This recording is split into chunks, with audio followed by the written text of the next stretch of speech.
As a freshman.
Mr. Speaker, the President's Cabinet.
Nice to see you, sir. Good to see you. Yes, good to see you.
Mr. Speaker, the President of the United States.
not a selfie.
Members of Congress, I have the high privilege and distinct honor of presenting to you the President of the United States.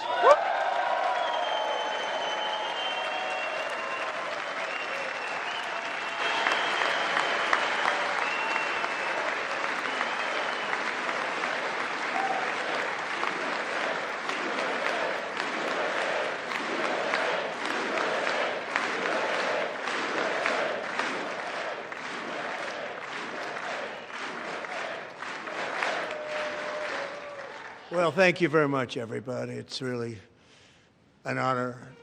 Speaker Johnson, Vice President Vance, First Lady of the United States,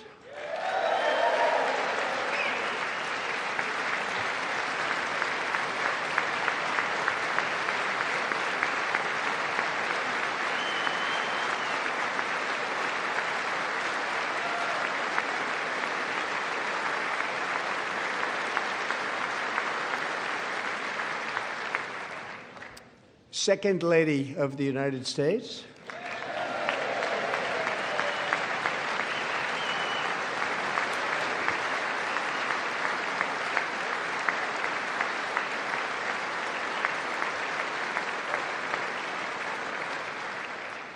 members of Congress, and my fellow Americans. Our nation is back, bigger, better, richer, and stronger than ever before.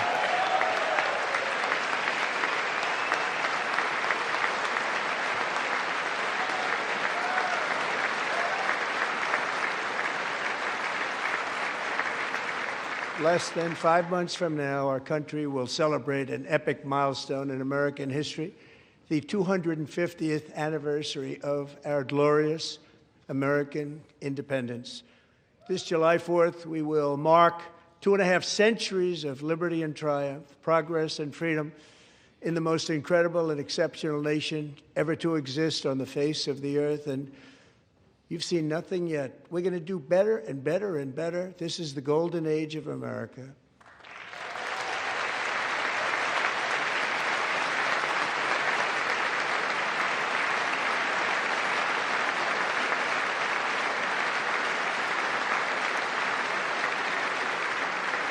When I last spoke in this chamber 12 months ago, I had just inherited a nation in crisis with a stagnant economy, inflation at record levels, a wide-open border, horrendous recruitment for military and police, rampant crime at home, and wars and chaos all over the world.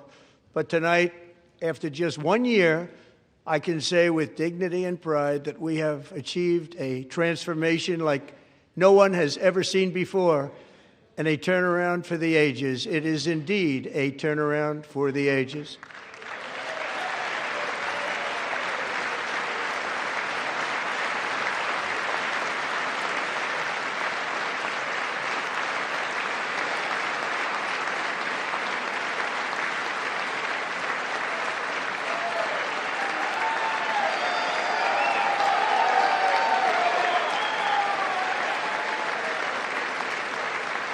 And we will never go back to where we were just a very short time ago. We're not going back. Today, our border is secure.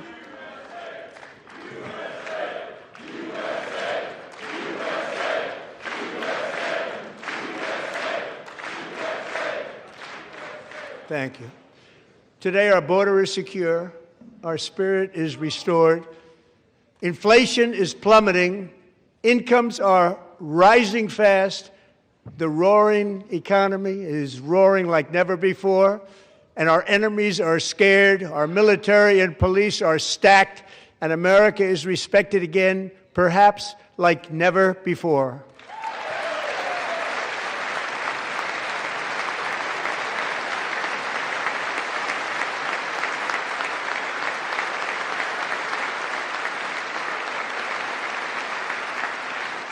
After 4 years in which millions and millions of illegal aliens poured across our borders, totally unvetted and unchecked, we now have the strongest and most secure border in American history by far.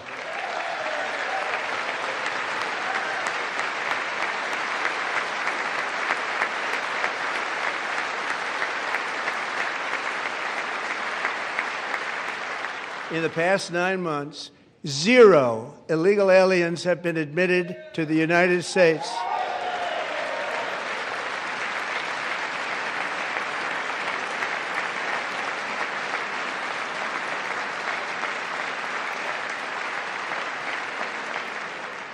But we will always allow people to come in legally, people that will love our country and will work hard to maintain our country.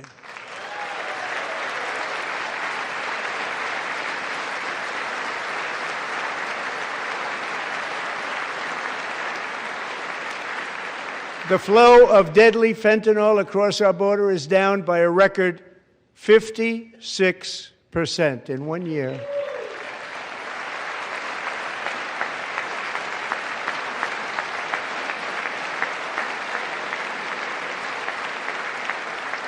And last year, the murder rate saw its single largest decline in recorded history. This is the biggest decline, think of it, in recorded history, the lowest number in over 125 years, year 1900. In fact, substantially before my wonderful father, I had a wonderful father, Fred, before he was born, substantially before he was born.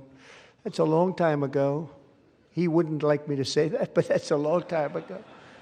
The Biden administration and its allies in Congress gave us the worst inflation in the history of our country. But in 12 months, my administration has driven core inflation down to the lowest level in more than 5 years. And in the last 3 months of 2025, it was down to 1.7%.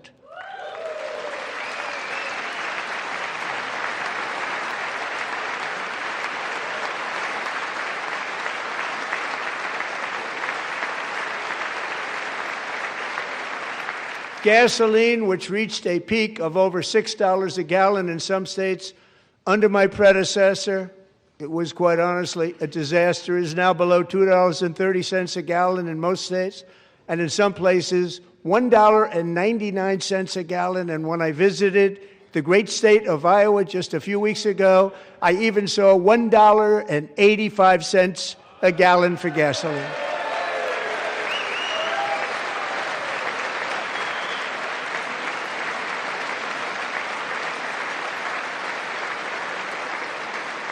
Mortgage rates are the lowest in 4 years and falling fast, and the annual cost of a typical new mortgage is down almost $5,000 just since I took office. 1 year. And low interest rates will solve the Biden-created housing problem while at the same time protecting the values of those people who already own a house that really feel rich for the first time in their lives. We want to protect those values. We want to keep those values up. We're going to do both. And we are going to keep it that way. The stock market has set 53 all-time record highs since the election. Think of that. 1 year. Boosting pensions, 401ks, and retirement accounts for the millions and millions of Americans. They're all gaining. Everybody's up, way up. In 4 long years, the last administration got less than $1 trillion in new investment in the United States. And when I say less, substantially less. In 12 months, I secured commitments for more than $18 trillion pouring in from all over the globe.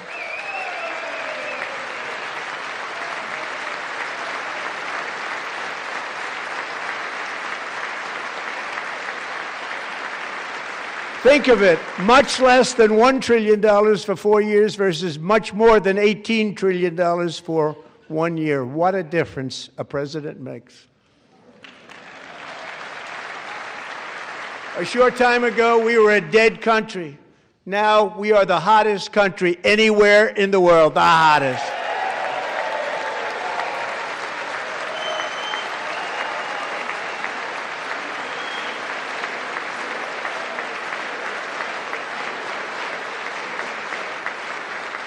As thousands of new businesses are forming and factories, plants, and laboratories are being built, we have added 70,000 new construction jobs in just a very short period of time. It's getting bigger and bigger and stronger. Nobody can believe what they're watching. American oil production is up by more than 600,000 barrels a day, and we just received from our new friend and partner, Venezuela, more than 80 million barrels of oil.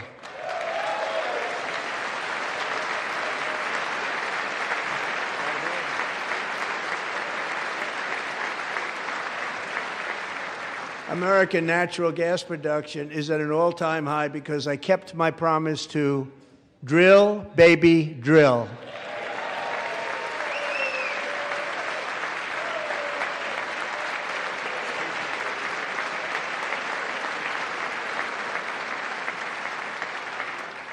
More Americans are working today than at any time in the history of our country. Think about that. Any time in the history of our country, more working today. And 100% of all jobs created under my administration have been in the private sector.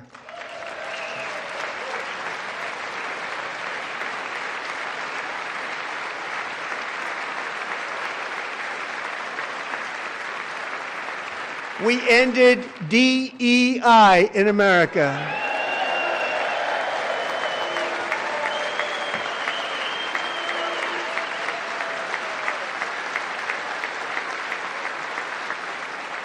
We cut a record number of job-killing regulations, and in 1 year we have lifted 2.4 million Americans, a record, off of food stamps.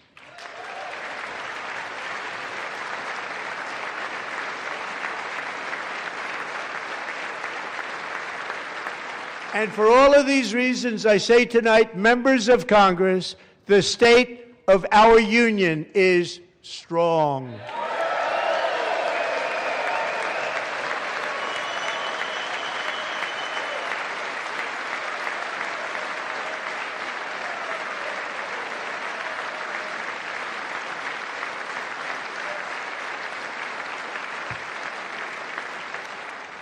Our country is winning again. In fact, we're winning so much that we really don't know what to do about it.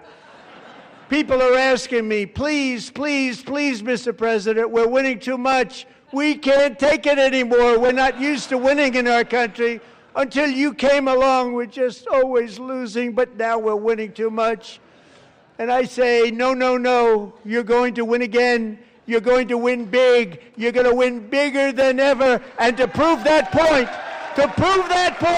here with us tonight is a group of winners who just made the entire nation proud. The men's gold medal Olympic hockey team. Come on in.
Go ahead.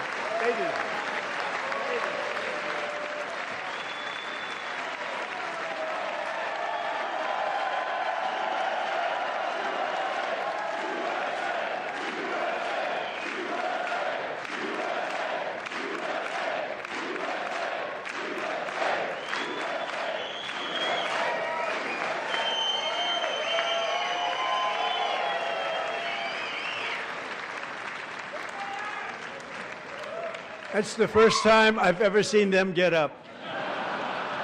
And actually, not all of them did get up.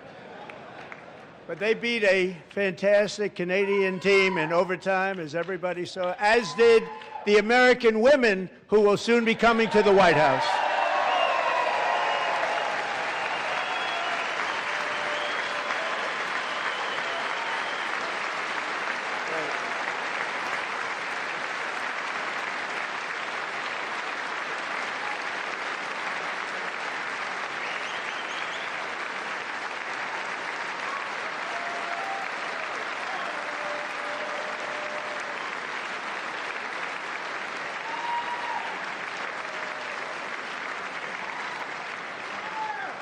They were in the Oval Office before, and I just want to say a second very big congratulations to Team USA. But I have to say that, and I told them this, and we took a vote of the team. I said, anybody votes no, I'm not doing it. So they stood there, and they weren't about to say no, because I've never seen a goaltender play as well as goalie Connor Hellebuck.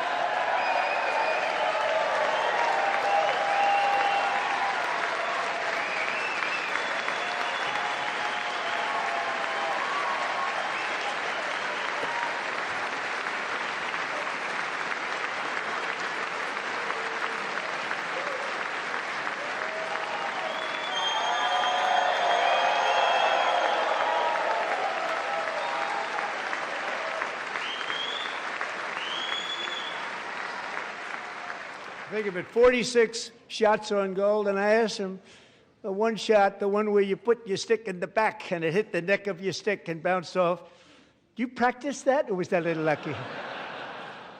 He refused to answer that question. But I just want to tell you that the members of this great hockey squad will be very happy to hear, based on their vote and my vote, and in this case my vote was more important, that I will soon be presenting Connor with our highest civilian honor, which we will be given, and which has been given to many athletes over the years. But when I say many, not too many, like 12, it's called the highest civilian honor in our country, the Presidential Medal of Freedom.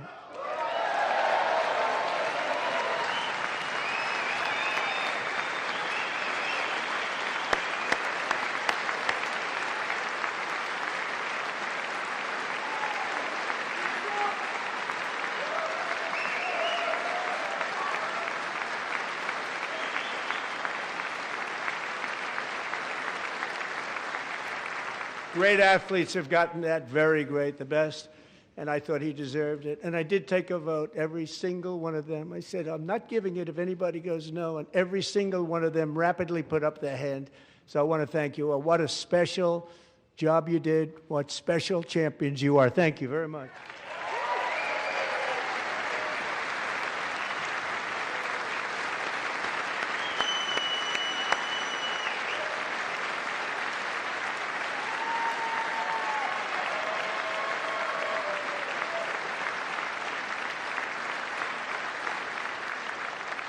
I'm also pleased to say that the next time the Olympic torch is lit, it will be here in America for the 2028 Olympics, and it's the summer version right in Los Angeles. We're going to do a good job in Los Angeles.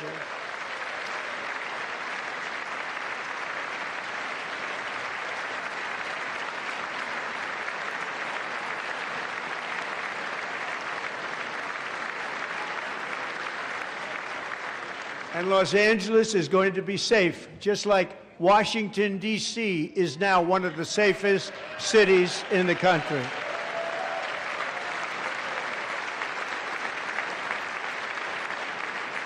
And this year, and I must say I got them both.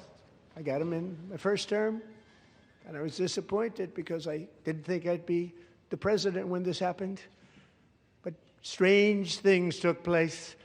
And now I've got them because I got the Olympics and I got the 2026 FIFA World Cup, and I wanted to claim the 250th, but I didn't get away with that one. I couldn't claim that one for myself.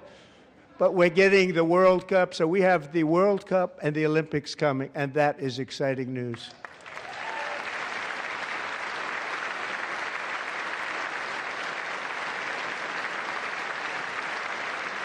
So this will be a year to celebrate our country and the heroes who have kept it free. Men like Buddy Taggart. At age 17, Buddy volunteered to defend America in World War II, serving in the Pacific under the great General Douglas MacArthur. He fought bravely in the famous Battle of Manila, worked so hard. He was badly wounded and almost killed by enemy machine guns in Luzon. And 81 years ago this month, he liberated the largest internment camp in the Philippines, one of the largest anywhere in the world.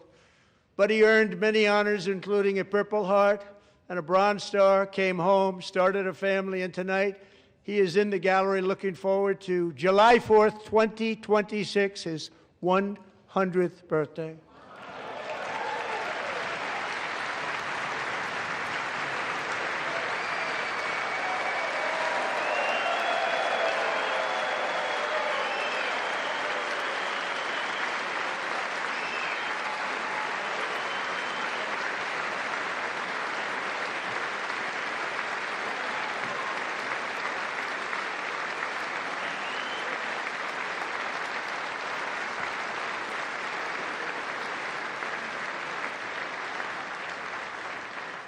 So, Buddy, you're a brave man, and we salute you.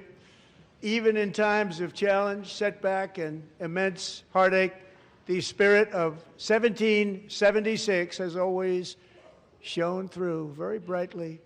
It was July 4th of last year when floodwaters tore through a girls' summer camp in Central Texas, one of the worst things I've ever seen. I was there, rising 26 feet in the matter of minutes, tragically claiming many, many lives. You all remember that one. As the waters threatened to sweep her away, 11-year-old Millie Kate McClelland closed her eyes and prayed to God. She thought she was going to die. Those prayers were answered when Coast Guard rescue swimmer Scott Ruskin descended from a helicopter above. Nobody knew where he came from. It was Scott's first ever rescue mission, a young guy, but very brave, very, very top, always top in his class. And he lifted not just Millie Kate, but 164 others to safety.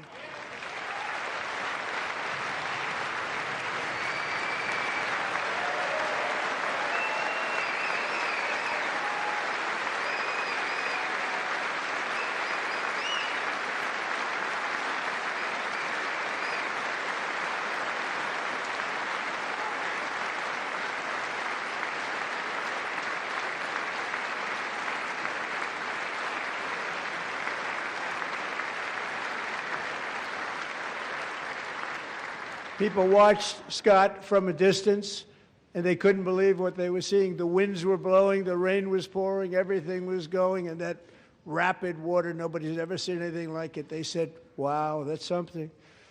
Tonight, Scott and Millie Kate are here together, reunited for the very first time. Thank you, Scott, Millie Kate.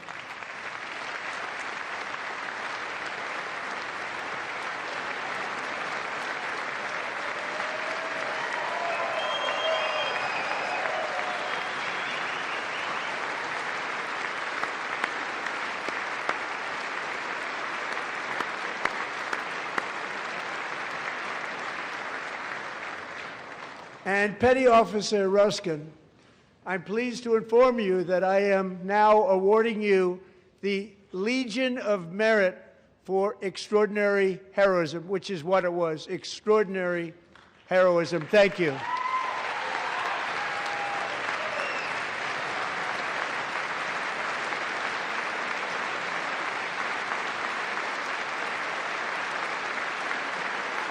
And I'd like to have the military aide to please come down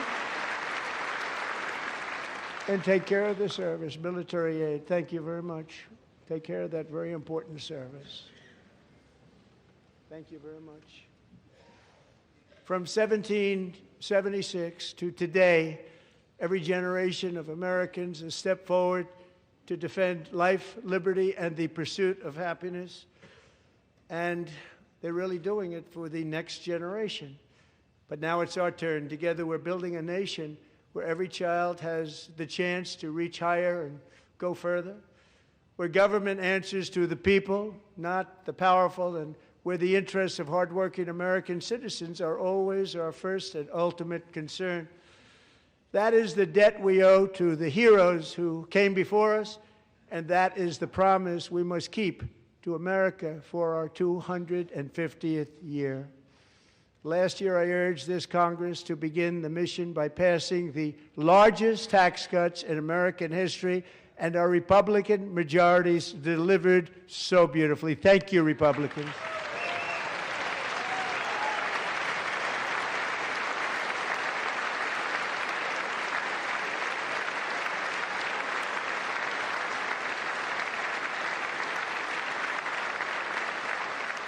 All Democrats, every single one of them, voted against these really important and very necessary massive tax cuts.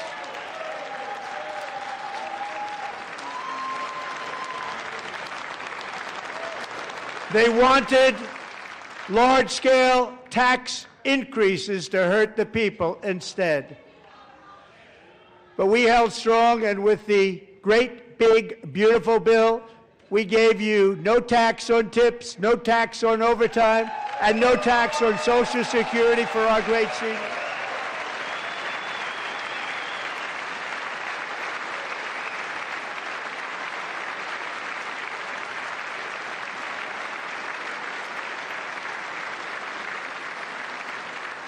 And we also made interest on auto loans tax deductible the first time, but only if the car is made in America.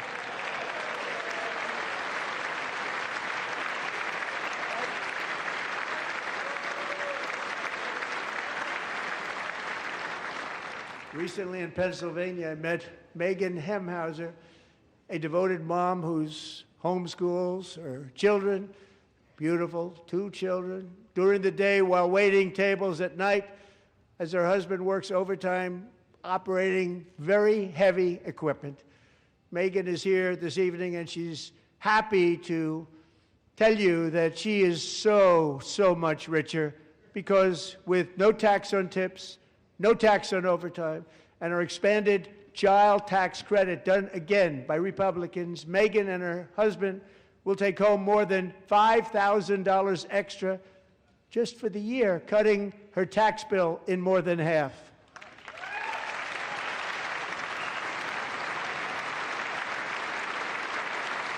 Megan, please stand up. We're fighting for you, Megan.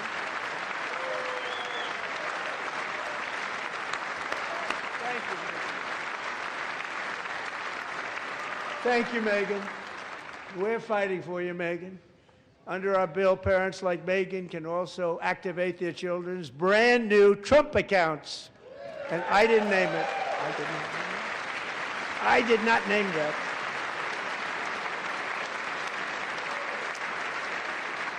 Nobody believes me, but I did not name it. It was named by a very tall man sitting right there in the third row. Nice man, a good man. Tax-free investment accounts for every American child. This is something that's so special and has taken off and gone through the roof. Millions will be pre-funded courtesy of the U.S. Treasury and private individuals like Michael and Susan Dell, who have donated $6.25 billion to fund the Trump accounts for 25 million American children. They're great people.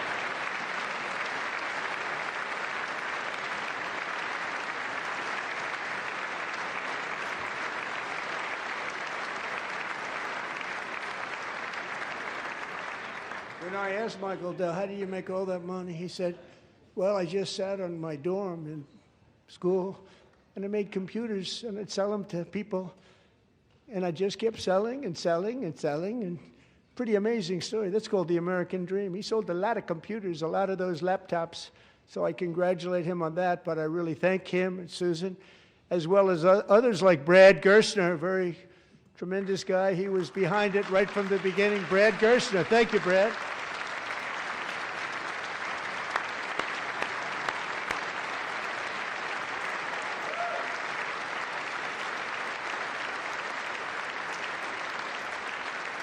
So with modest additional contributions, these young people's accounts could grow to over $100,000 or more by the time they turn 18. Think of it, how much money is that for somebody that started with nothing? Over 100,000, could be much more than that. To make this investment in our children's future, go to trumpaccounts.gov, trumpaccounts.gov. And a lot of people are doing it. It's setting every record in the book. It's popular. They knew what it was going to take. I'm so proud of them. I'm so proud of the people that got it started.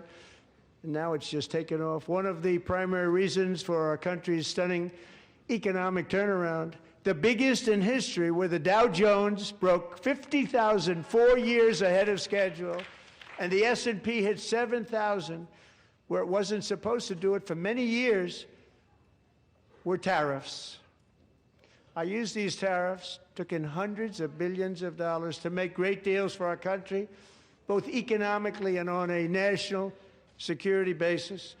Everything was working well. Countries that were ripping us off for decades are now paying us hundreds of billions of dollars. They were ripping us so badly, you all know that. Everybody knows it. Even the Democrats know it. They just don't want to say it. And yet these countries are now happy, and so are we. We made deals. The deals are all done. And they're happy.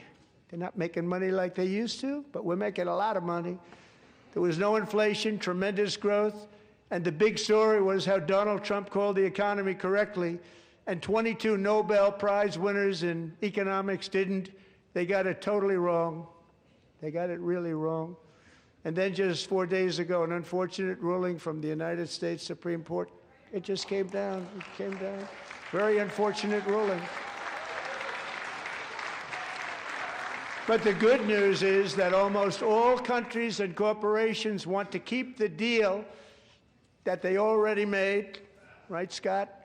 Knowing that the legal power that I, as president, have to make a new deal could be far worse for them, and therefore they will continue to work along the same successful path that we had negotiated before the Supreme Court's unfortunate involvement. So despite the disappointing ruling, these powerful, country-saving, it's saving our country, the kind of money we're taking in, peace-protecting. Many of the wars I settled was because of the threat of tariffs. I wouldn't have been able to settle them without. Will remain in place under fully approved and tested alternative legal statutes. And they have been tested for a long time. They're a little more complex, but they're actually probably better, leading to a solution that will be even stronger than before. Congressional action will not be necessary. It's already time-tested and approved. And as time goes by, I believe the tariffs paid for by foreign countries will, like in the past, substantially replace the modern-day system of income tax, taking a great financial burden off the people that I love.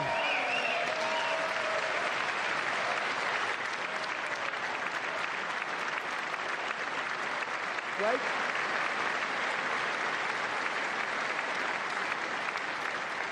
Moving forward, factories, jobs, investment, and trillions of dollars will continue pouring into the United States of America because we finally have a president who puts America first. I put America first. I love America.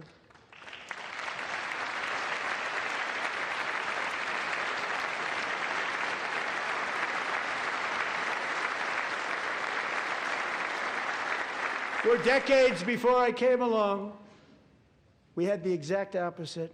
From trade to healthcare, from energy to immigration, everything was stolen and rigged in order to drain the wealth out of the productive, hardworking people who make our country great, who make our country run.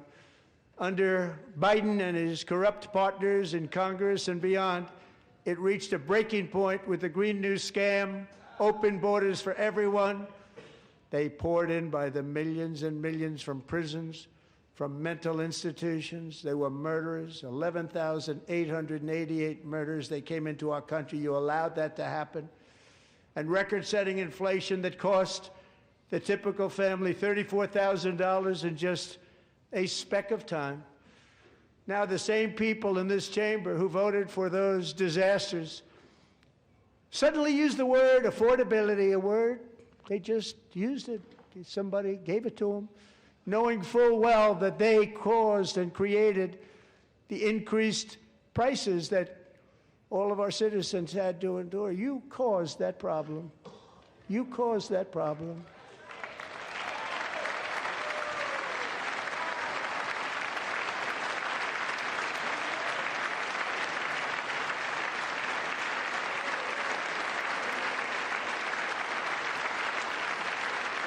They knew their statements were a lie. They knew it. They knew their statements were a dirty, rotten lie. Their policies created the high prices. Our policies are rapidly ending them. We are doing really well. Those prices are plummeting downward.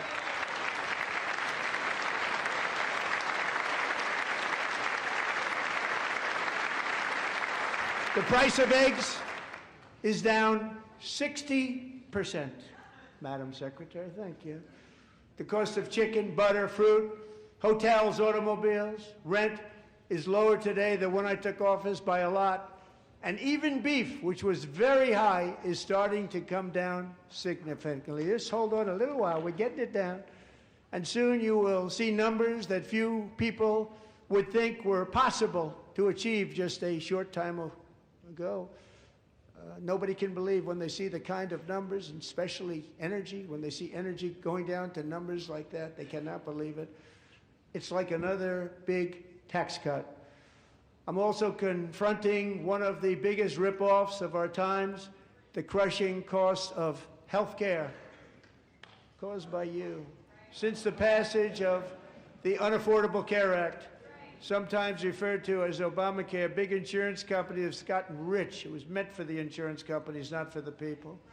With our government giving them hundreds and hundreds of billions of dollars a year as their stock prices soared 1,000, 1,200, 1,400, and even 1,700%, like nothing else. That's why I introduced the great health care plan. I want to stop all payments to big insurance companies and instead give that money directly to the people so they can buy their own health care, which will be better health care at a much lower cost.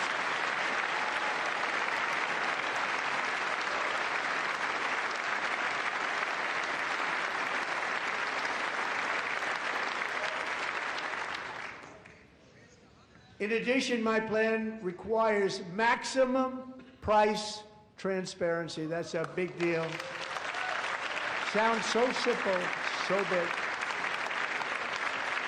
And I did that in my first term, and the Democrats immediately terminated it with full knowledge that they were doing a very bad thing for the people. Costs were going to go way up, and that's what happened, and now I'm bringing them way down on health care and everything else. I'm also ending the wildly inflated cost of prescription drugs like has never happened before.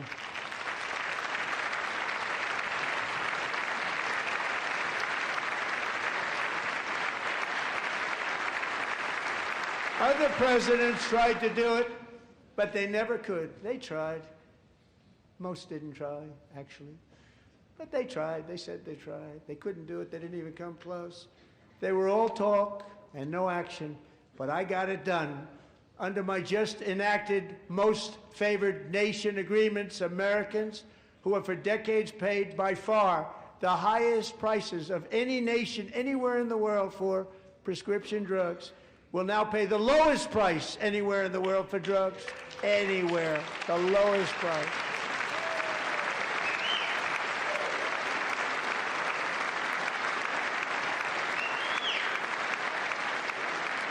So in my first year of the second term, should be my third term, but strange things happen. I took prescription drugs, a very big part of health care, from the highest price in the entire world to the lowest. That's a big achievement. The result is price differences of 300, 400, 500, 600% and more, all available right now at a new website called TrumpRx.gov. And I didn't name that one either, by the way.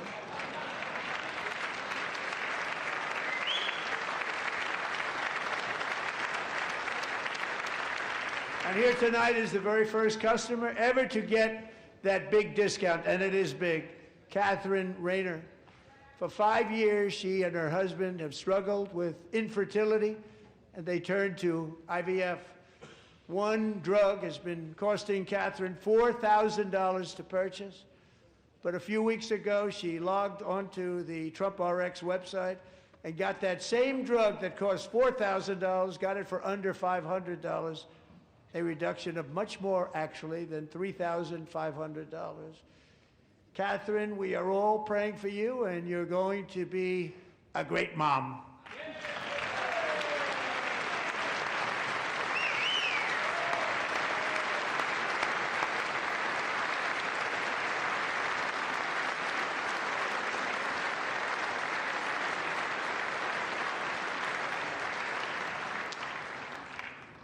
So now I'm calling on Congress to codify my most favored nation program into law. Now, the one thing, I'm not sure it matters because it's going to be very hard for somebody that comes along after me to say, let's raise drug prices by 700 or 800%. But John and Mike, if you don't mind, codify it anyway. They may do it. Codify it anyway. Thank you.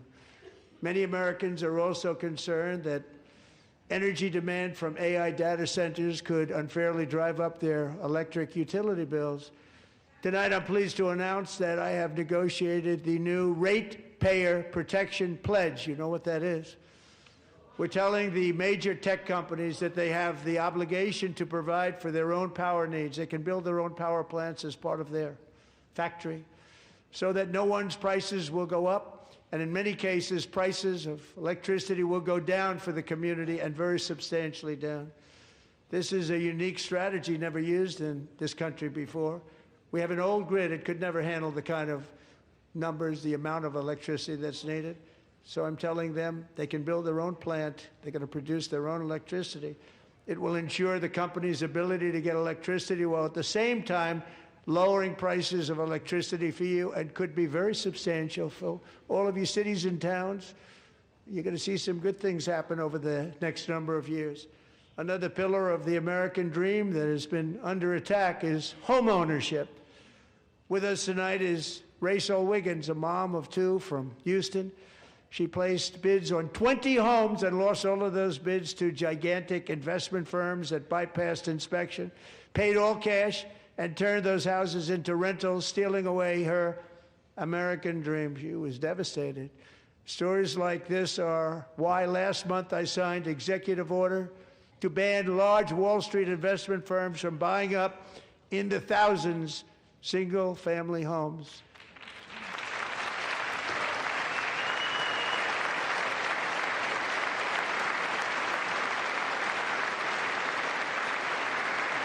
And now I'm asking Congress to make that ban permanent, because homes for people, really, that's what we want. We want homes for people, not for corporations. Corporations are doing just fine. Raysel, thank you very much. Good luck with your home. You'll get one soon.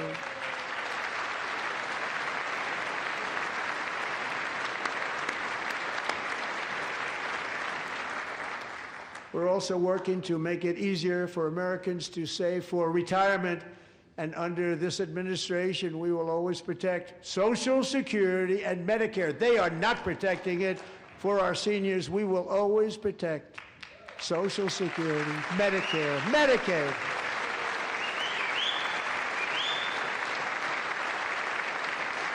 Since I took office, the typical 401k balance is up by at least $30,000. That's a lot of money. We have millions and millions of people, because the stock market has done so well, setting all those records. Your 401ks are way up. Yet half of all of working Americans still do not have access to a retirement plan with matching contributions from an employer. To remedy this gross disparity, I'm announcing that next year my administration will give these often forgotten American workers, great people, the people that built our country, access to the same type of retirement plan offered to every federal worker. We will match your contribution with up to $1,000 each year. As we ensure that all Americans can profit from a rising stock market, let's also ensure that members of Congress cannot corruptly profit from using insider information.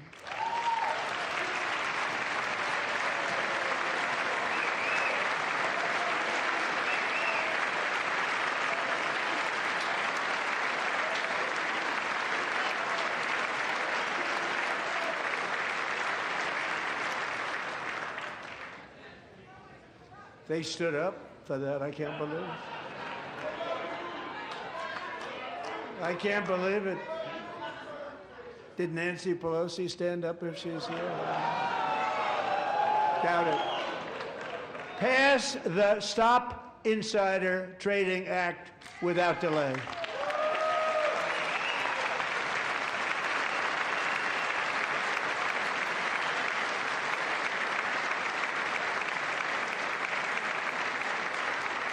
I wasn't sure if anybody even on this side was going to applaud for that. I'm very impressed. Thank you. I'm very impressed. But when it comes to the corruption that is plundering, it's plundering America. There's been no more stunning example than Minnesota, where members of the Somali community have pillaged an estimated $19 billion from the American taxpayer. Oh, we have all the information. And in actuality, the number is much higher than that. And California, Massachusetts, Maine, and many other states are even worse. This is the kind of corruption that shreds the fabric of a nation, and we are working on it like you wouldn't believe. So tonight, although started 4 months ago, I am officially announcing the war on fraud to be led by our great Vice President, J.D. Vance.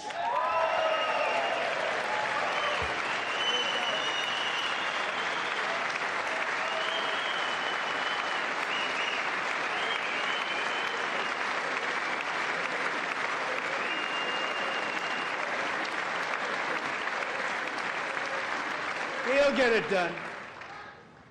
And if we're able to find enough of that fraud, we will actually have a balanced budget overnight. It'll go very quickly. That's the kind of money you're talking about. We'll balance our budget. The Somali pirates who ransacked Minnesota remind us that there are large parts of the world where bribery, corruption, and lawlessness are the norm, not the exception. Importing these cultures through unrestricted immigration and open borders brings those problems right here to the USA. And it is the American people who pay the price in higher medical bills, car insurance rates, rent, taxes, and perhaps most importantly, crime. We will take care of this problem. We're going to take care of this problem. We are not playing games. Delilah.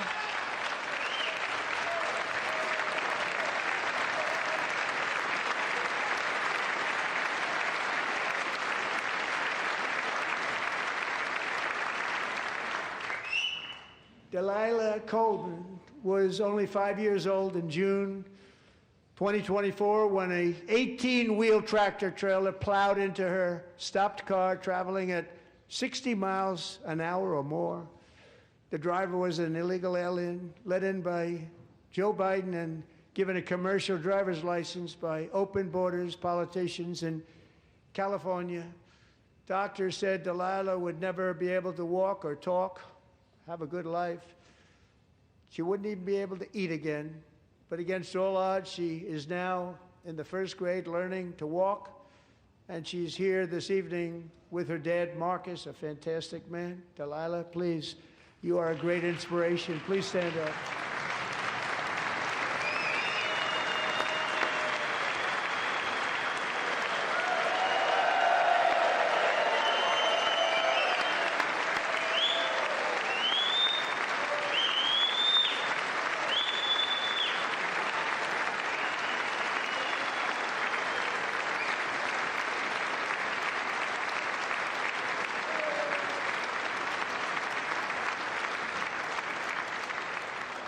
Thank you, Delilah. Many, if not most, illegal aliens do not speak English and cannot read even the most basic road signs as to direction, speed, danger, or location.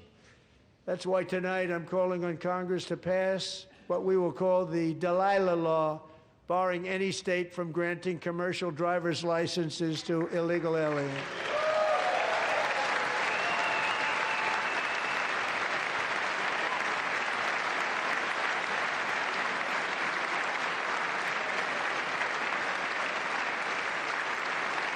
And yesterday, as you probably saw at the White House, I hosted a ceremony with Americans who lost their treasured loved ones to the scourge of illegal immigration. People came into our country, how we allowed this to happen with our open borders. These are the angel moms and families that for decades our government betrayed and our media totally ignored. It was terrible. Hard to believe, actually. In 2023, a 16-year-old high school cheerleader named Elizabeth Medina was supposed to perform in her town's Christmas parade, but she never arrived. Her mother, Jacqueline, went home to look for her, and she found her lying dead in a bathtub, bleeding profusely after being stabbed 25 times. Elizabeth's killer was a previously arrested illegal alien who had broken in and brutally extinguished the brightest light in her family's life, violently and viciously. Her heartbroken mother is in the gallery to remind everyone in this chamber exactly why we are deporting illegal alien criminals to our country at record numbers, and we're getting them the hell out of here fast. We don't want them.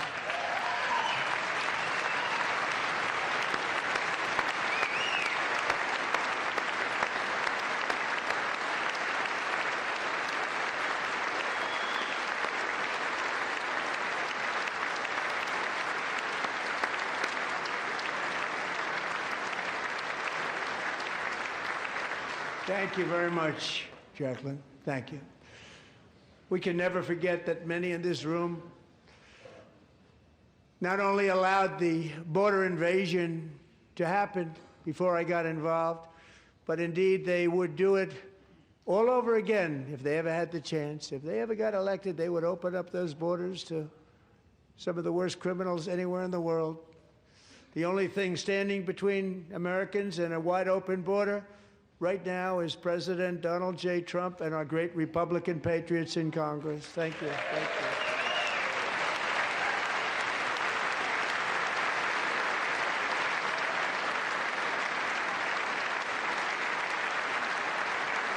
As we speak, Democrats in this chamber have cut off all funding for the Department of Homeland Security. It's all cut off.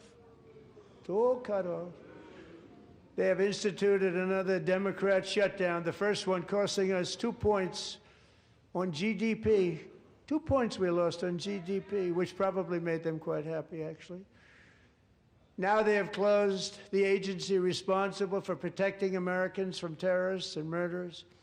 Tonight I'm demanding the full and immediate restoration of all funding for the border security, homeland security of the United States, and also for helping people clean up their snow. We have no money because of the Democrats, and it would be nice. We'd love to give you a hand at cleaning it up, but you gave no money. Nobody's getting paid. It's a shame. So you have to think about it. We have, in case you didn't know, a pretty large snowstorm out there. One of the great things about the State of the Union is how it gives Americans the chance to see clearly what their representatives really believe. So tonight I'm inviting every legislator to join with my administration in reaffirming a fundamental principle. If you agree with this statement, then stand up and show your support. The first duty of the American government is to protect American citizens, not illegal aliens.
Isn't that a shame? You should be ashamed of yourself not standing up. You should be ashamed of yourself. That is why I'm also asking you to end deadly sanctuary cities that protect the criminals and enact serious penalties for public officials who block the removal of criminal aliens. In many cases, drug lords, murderers all over our country, they're blocking the removal of these people out of our country, and you should be ashamed of yourself. Yeah.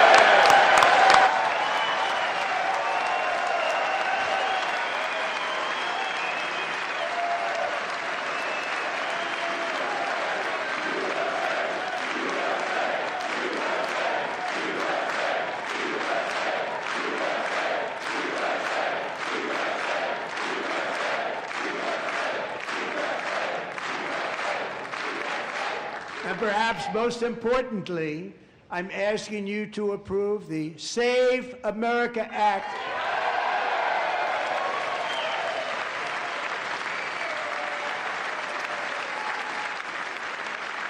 To stop illegal aliens and others who are unpermitted persons from voting in our sacred American elections. The cheating is rampant in our elections. It's rampant.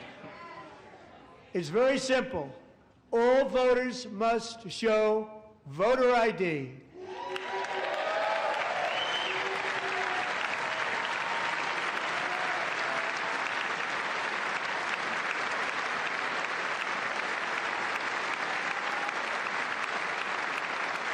All voters must show proof of citizenship in order to vote.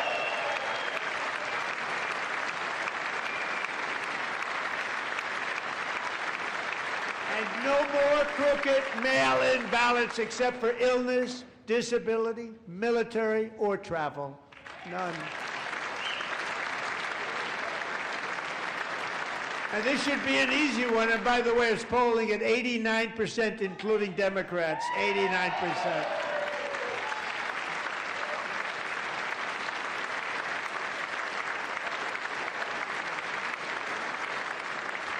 And even the new communist mayor of New York City, I think he's a nice guy, actually. Speak to him a lot. Bad policy, but nice guy. Just said they want people to shovel snow. They got hit hard. Wants them to shovel snow, but if you apply for that job, you need to show 2 original forms of ID and a Social Security card.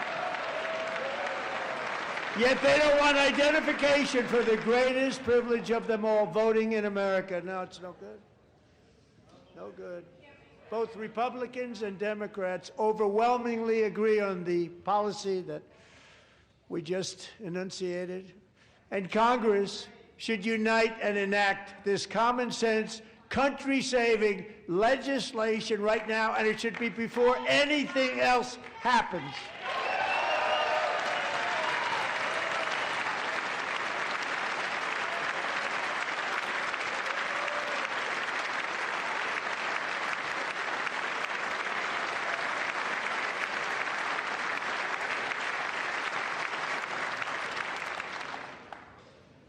And the reason they don't want to do it, why would anybody not want voter ID? One reason, because they want to cheat. There's only one reason.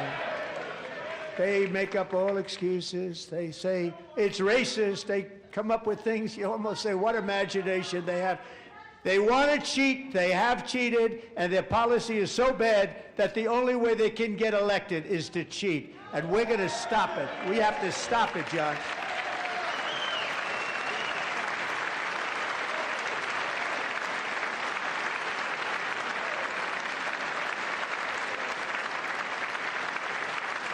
And here is one more opportunity to show common sense in government. In the gallery tonight are Sage Blair and her mother, Michelle. In 2021, Sage was 14 when school officials in Virginia sought to socially transition her to a new gender, treating her as a boy and hiding it from her parents. Hard to believe, isn't it? Before long, a confused Sage ran away from home after she was found in a horrific situation in Maryland. A left-wing judge refused to return Sage to her parents because they did not immediately state that their daughter was their son. Sage was thrown into an all-boys state home and suffered terribly for a long time. But today, all of that is behind them because Sage is a proud and wonderful young woman with a full-ride scholarship to Liberty University. Sage and Michelle, please stand up.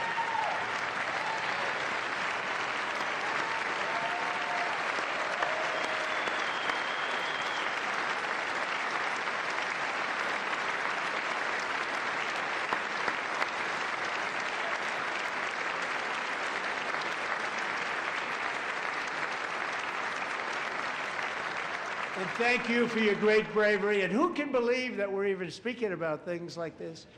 15 years ago, if somebody was up here and said that, they'd say, what's wrong with him? But now we have to say it because it's going on all over numerous states without even telling the parents. But surely we can all agree no state can be allowed to rip children from their parents' arms and transition them to a new gender against the parents' will. Who would believe that we're even talking about this? We must ban it, and we must ban it immediately.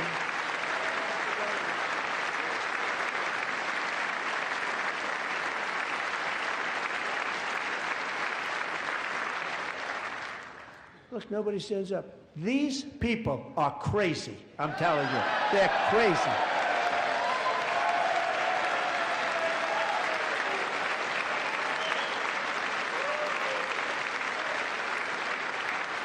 Amazing, gentlemen. Boy, oh boy. We're lucky we have a country. With people like this, Democrats are destroying our country, but we've stopped it just in the nick of time, didn't we?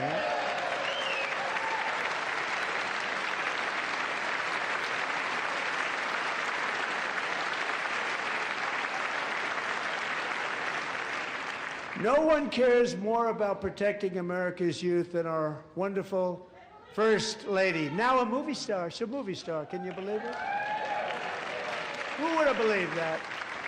Over the past year, she has had an incredible impact championing AI legislation, advancing a landmark executive order on foster care, and helping secure $30 million to launch the Melania Trump Foster Youth to Independence Initiative. It's a tremendous, really a tremendous thing that happened and had a lot of bipartisan support. She gets much better bipartisan support than I do. I get none. She gets a lot. Someday you're going to have to tell me how you did that. And students and educators in every state have joined the First Lady's efforts in the presidential AI challenge, keeping America's next generation positioned to succeed and strongly succeed in the future. Tonight, we welcome two young people whose lives reflect the First Lady's impact, Sierra Burns and Everest Nevermont. Thank you both, and Melania, thank you. I know how hard you worked on it. Thank you very much.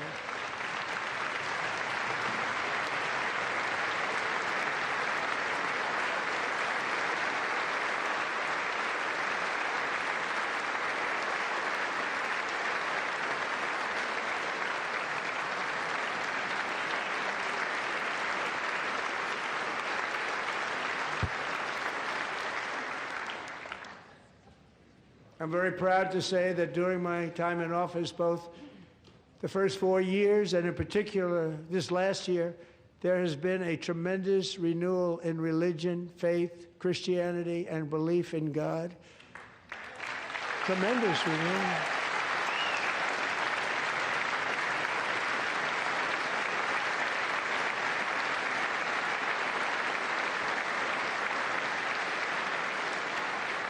This is especially true among young people, and a big part of that had to do with my great friend, Charlie Kirk, a great guy, great man.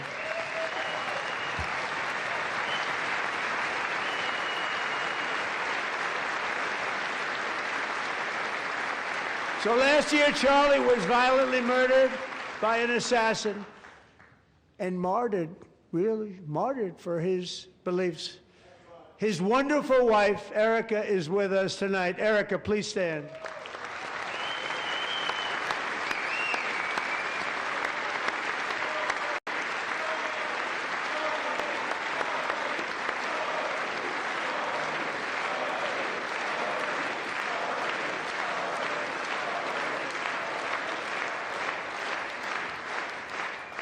Thank you, Erica. Been through a lot. In Charlie's memory, we must all come together to reaffirm that America is one nation under God, and we must totally reject political violence of any kind.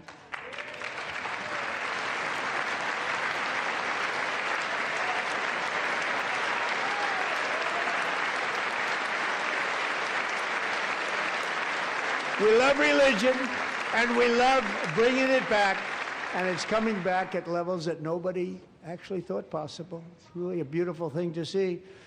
Above all, unleashing America's promise requires keeping our communities safe.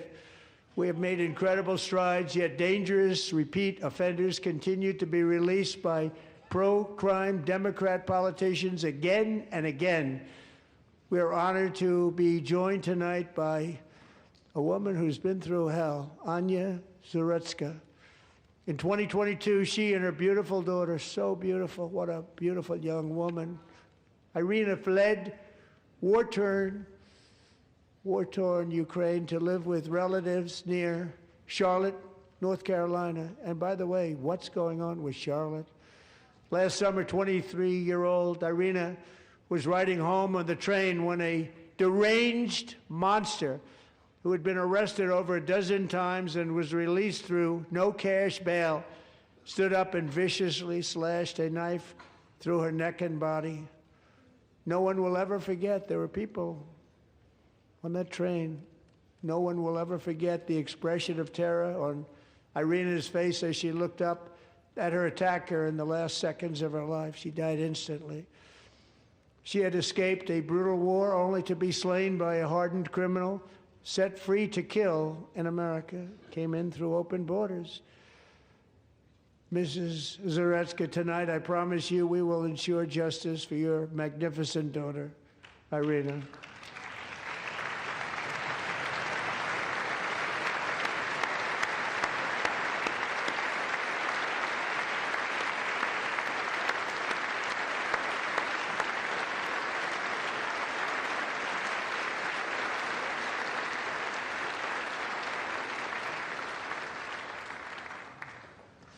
How do you not stand? How do you not stand? I'm asking this Congress to pass tough legislation to ensure that violent and dangerous repeat offenders are put behind bars, and importantly, that they stay there.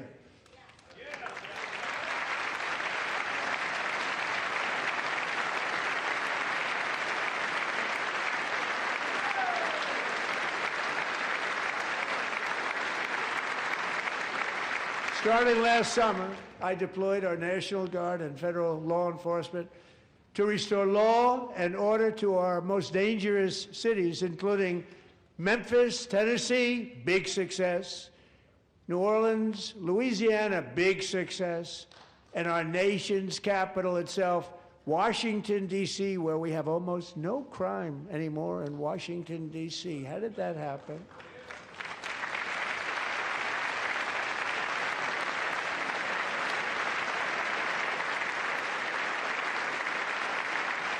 In fact, crime in Washington is now at the lowest level ever recorded, and murders in D.C. this January were down close to 100% from a year ago.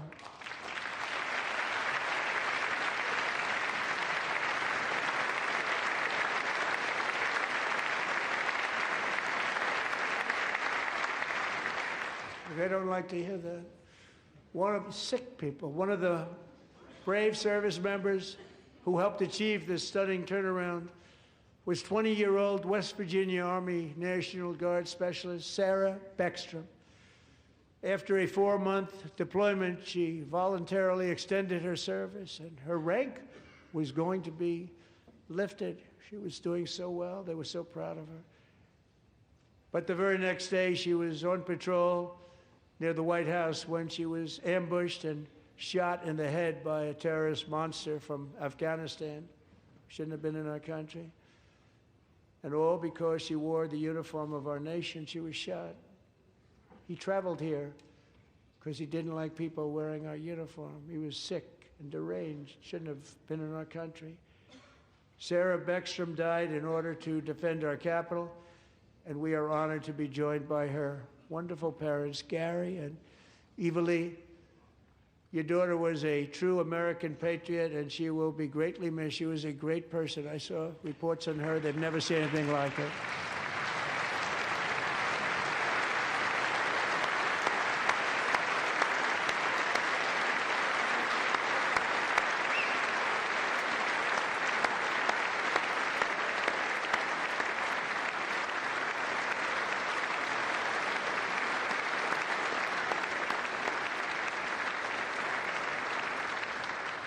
So sorry. Thank you very much. A great young lady. I saw reports that were like, perfect. She was perfect. Serving alongside Sarah that day was Staff Sergeant Andrew Wolf. The terrorist shot Andrew in the head, and no one thought he could possibly make it. The two of them, Sarah and Andrew, both shot violently in the head. Neither was expected to make it. They weren't even given a chance, except his wonderful mother, named Melody, who I spoke to the same night, and she was so positive. The doctors thought that Andrew was gone, but his mother said, no, Mr. President, Andrew will be fine. He's going to make it. I've never seen anything like it. I mean, he was given almost no chance. She said, I have no doubt, sir, he's going to be okay. This was a conversation that I had with her that night, with her son laying helplessly in bed, blood all over. Everybody is praying, she said, sir, he will be okay. The doctors didn't understand what she was saying, and after looking at the results of the damage done, neither did I. She was so strong and conclusive that even Andrew's great father felt she didn't really understand the gravity of the situation. But she turned out to be right. Right, Melanie? She turned out to be right.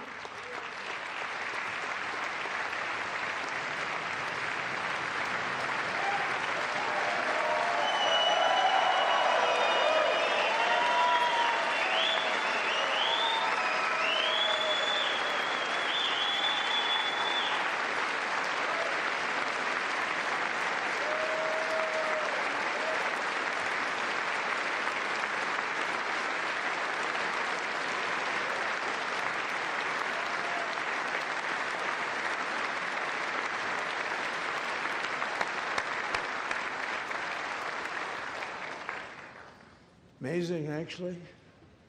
I said, where does this woman come from? She's the most positive person I've ever met.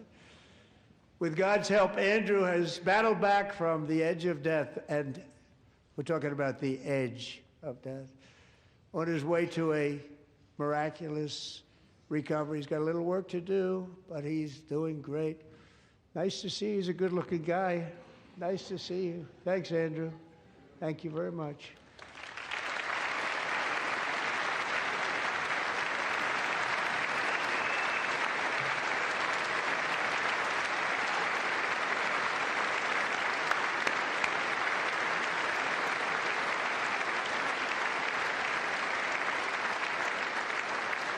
So, Andrew, while you're up, now I'm going to ask a highly respected General James Seward to present Staff Sergeant Andrew Wolf and the great family of Sarah Beckstrom with the award created by our late great President George Washington himself. It's called the Purple Heart.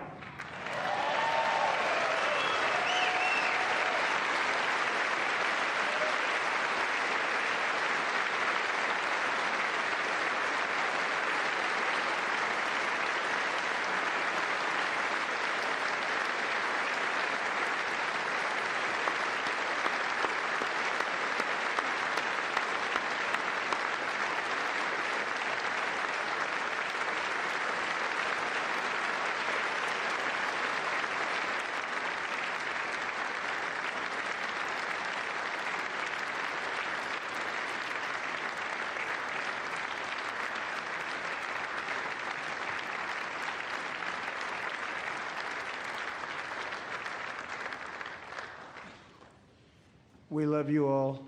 Love you. We're proudly restoring safety for Americans at home, and we are also restoring security for Americans abroad. Our country has never been stronger. In my first 10 months, I ended 8 wars, including Cambodia. Isn't it funny? Sick people. Cambodia and Thailand, Pakistan and India. Would have been a nuclear war. 35 million people said the Prime Minister of Pakistan would have died if it were not for my involvement. Kosovo and Serbia, Israel and Iran, Egypt and Ethiopia, Armenia and Azerbaijan, the Congo and Rwanda, and of course the war in Gaza, which proceeds at a very low level. It's just about there. And I want to thank Steve Witkoff and Jared Kushner for your help. Thank you, Steve. Thank you, Jared.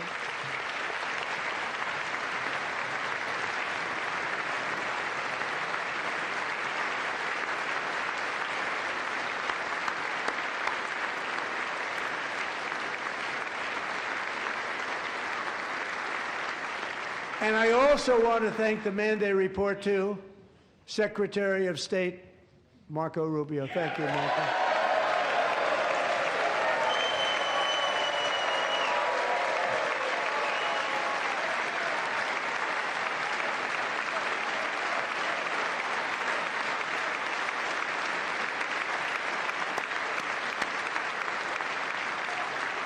People don't like you. You know, Marco got 100% of the votes when he was in confirmation. I think our next one was about 54%. And some of the Democrats are now saying, I can't believe we approved that guy. And he said it's an honor that they feel that way, right, Marco? You have done a great job, great Secretary of State. I think he'll go down as the best ever.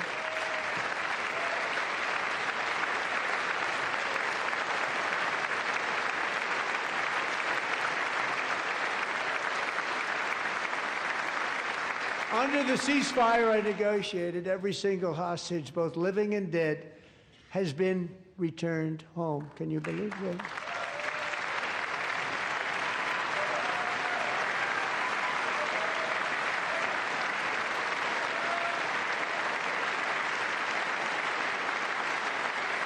Nobody thought it was possible. Nobody thought that was possible. Both living and dead. And those parents who had a dead son, their boy, they'd always tell me their boy, they wanted him as much as though he were living. That was an amazing period of time. And they came back, and when we got all of the living hostages back, and many, many before them, but I always said those last 20 are going to be very tough, but we got many, many more, hundreds. But I said those last 20 are going to be tough. We got them back. But we only got back 14 or 15 of the dead of the 28. And believe it or not, Hamas worked along with Israel, and they dug and they dug and they dug.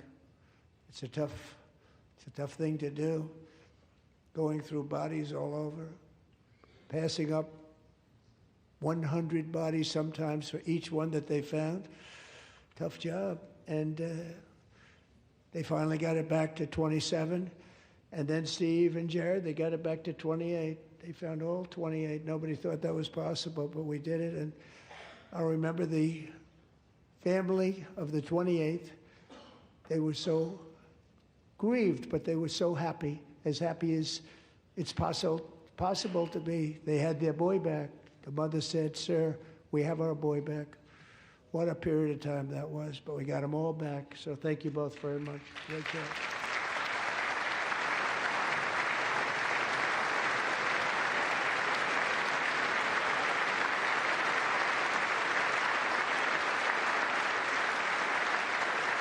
And we're working very hard to end the 9th war, the killing and slaughter between Russia and Ukraine, where 25,000 soldiers are dying each and every month. Think of that, 25,000 soldiers are dying a month. A war which would have never happened if I were president, would have never happened. As president, I will make peace wherever I can, but I will never hesitate to confront threats to America wherever we must. That's why in a breakthrough operation last June, the United States military obliterated Iran's nuclear weapons program with an attack on Iranian soil known as Operation Midnight Hammer.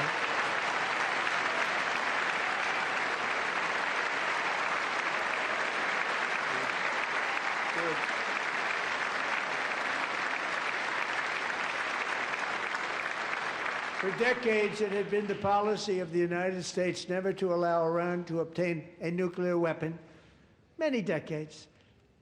Since they seized control of that proud nation 47 years ago, the regime and its murderous proxies have spread nothing but terrorism and death and hate. They've killed and maimed thousands of American service members and hundreds of thousands and even millions of people with what's called roadside bombs. They were the kings of the roadside bomb.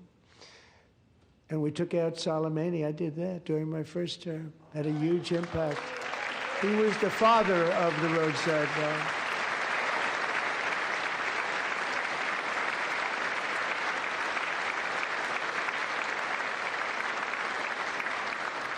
And just over the last couple of months with the protests, they've killed at least, it looks like, 32,000 protesters. 32,000 protesters in their own country.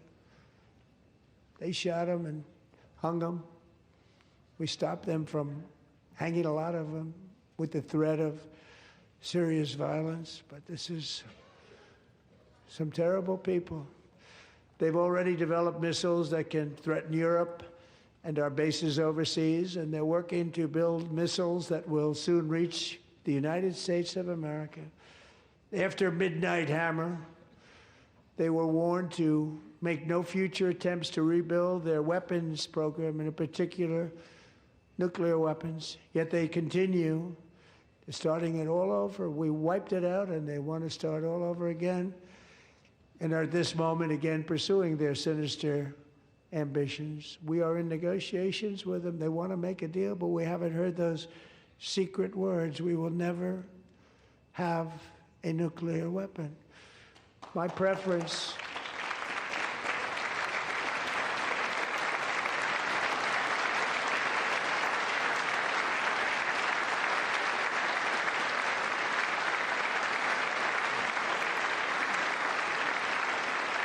My preference is to solve this problem through diplomacy. But one thing is certain, I will never allow the world's #1 sponsor of terror, which they are by far, to have a nuclear weapon. Can't let that happen.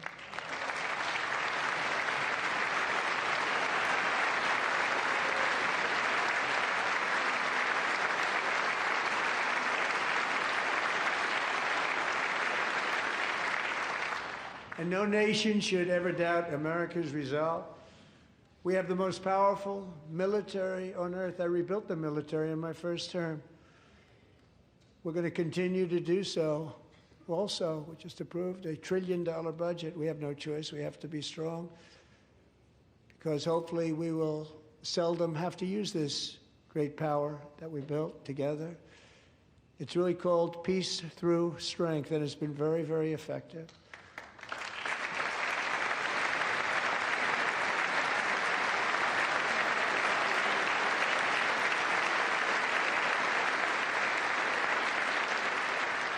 So thanks to Republicans in Congress, we're investing that record number of dollars, have no choice, in the United States Armed Forces.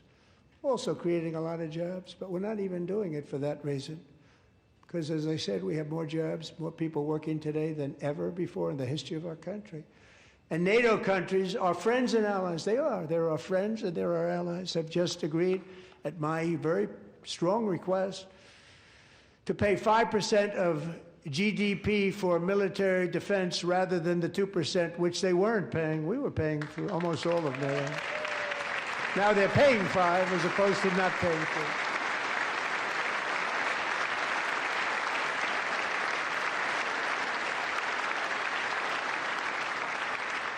And getting that 5% was something which everyone said would never be done, could not happen. We got it really easily with one meeting. And big difference between 2% that's not paid. We were paying the freight of many of them. Very few were paid up. Now 5%, then they're paid. And everything we send over to Ukraine is sent through NATO, and they pay us in full. They pay us totally in full. Every branch of our armed forces is setting records for recruitment. This is so exciting. And every service member recently.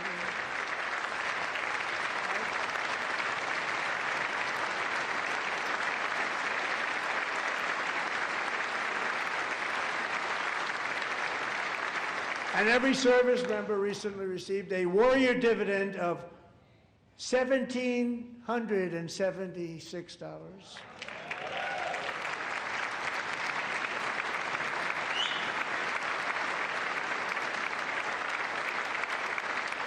You know, they put it on my desk. We got the money from tariffs and other things, a lot of money we have. We have much more money than people understand. Have to rebuild that program a little bit, but it won't take long. But we got the money, and it was $1,775, and they wanted my approval.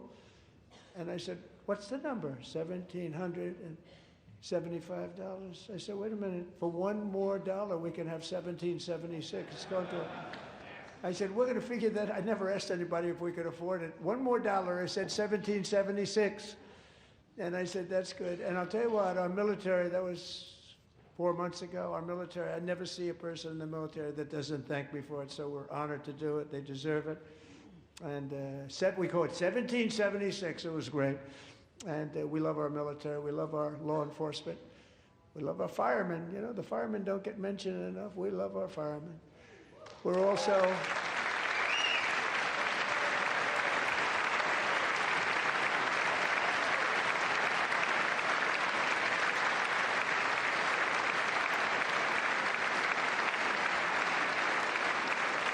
We're also restoring American security and dominance in the Western Hemisphere, acting to secure our national interests and defend our country from violence, drugs, terrorism, and foreign interference. For years, large swaths of territory in our region, including large parts of Mexico, really large parts of Mexico, have been controlled by murderous drug cartels.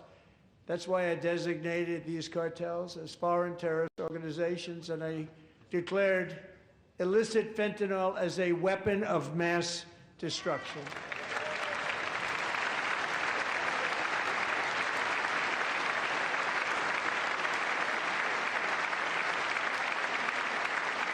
And with our new military campaign, we have stopped record amounts of drugs coming into our country and virtually stopped it completely coming in by water or sea. You probably noticed that.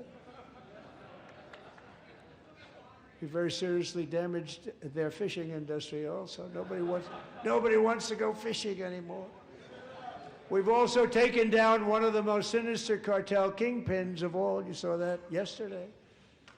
In January,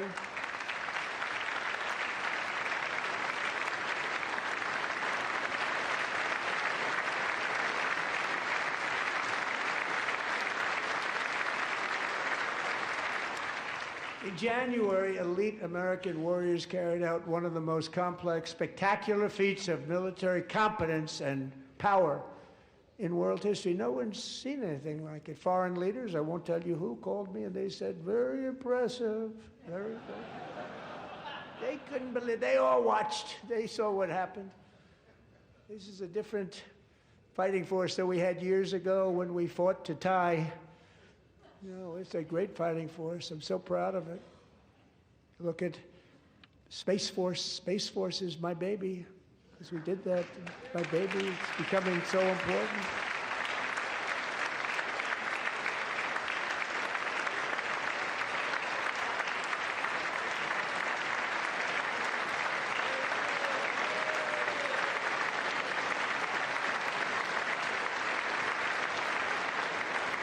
And America's armed forces overwhelmed all defenses and utterly defeated an enemy, good fighters, to end the reign of outlaw dictator Nicolas Maduro and bring him to face American justice.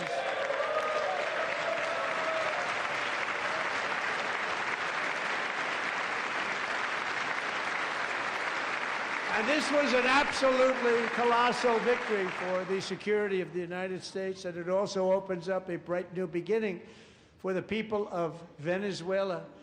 We're working closely with the new president of Venezuela, Delcy Rodriguez, to unleash extraordinary economic gains for both of our countries and to bring new hope to those who have suffered so terribly.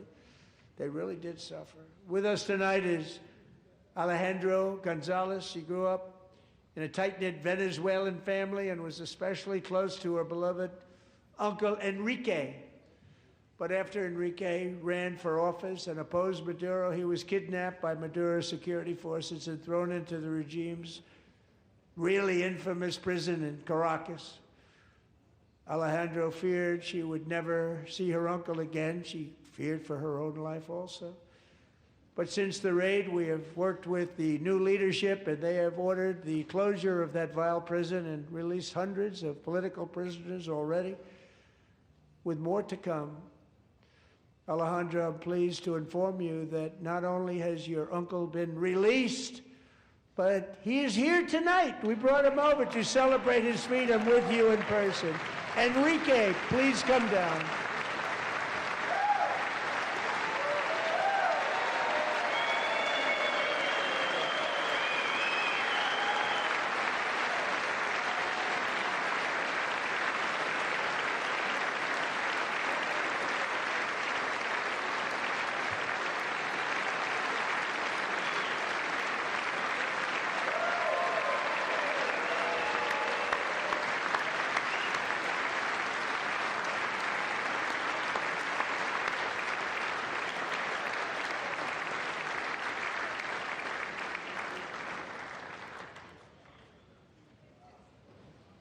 Thank you, Enrique. Have a good time. Nice to have you back, Enrique. There were many heroes on that January raid to capture Maduro, really great heroes.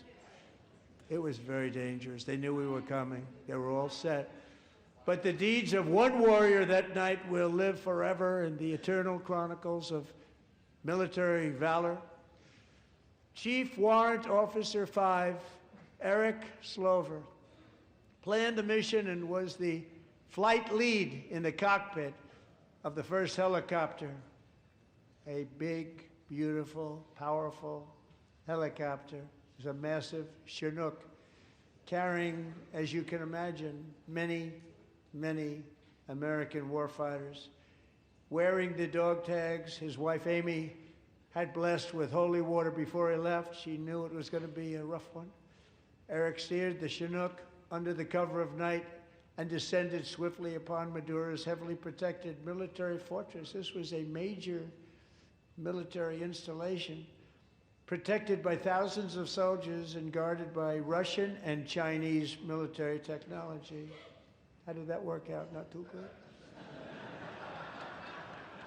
While preparing to land, enemy machine guns fired from every angle, and Eric was hit very badly in the leg and hip, one bullet after another. He absorbed 4 agonizing shots, shredding his leg into numerous pieces. And yet, despite the fact that the use of his legs was vital to successful helicopter flight, legs are the most important part of flying a helicopter, to deliver the many commandos who would capture and detain Maduro was the only thing Eric was thinking about. Then, even as he was gushing blood, which was flowing back down the aisle, helicopter lands at a steep angle. The machine gun stood right in front of him. They were right in front of him, 2 machine gunners who escaped the wrath of the previous planes. Eric maneuvered his helicopter with all of those lives and souls to face the enemy and let his gunners eliminate the threat. Turned the helicopter around so the gunners could take care of business, saving the lives of his fellow warriors from what could have been a catastrophic crash deep in enemy territory. Only after safely landing the helicopter with all the warriors aboard in the exact right spot, which was vital to the mission. We probably would have had to maybe cancel the mission if that didn't happen. Eric told his co-pilot, also wounded, but not as gravely, to take over. I'm about ready to pass out.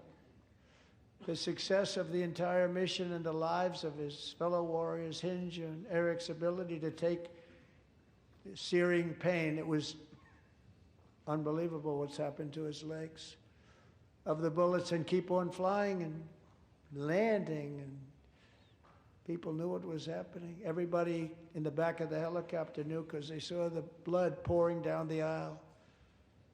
Chief Warrant Officer Slover is still recovering from his serious wounds, but I'm thrilled to say that he is here tonight with his wife Amy, Eric, and Amy, come on in.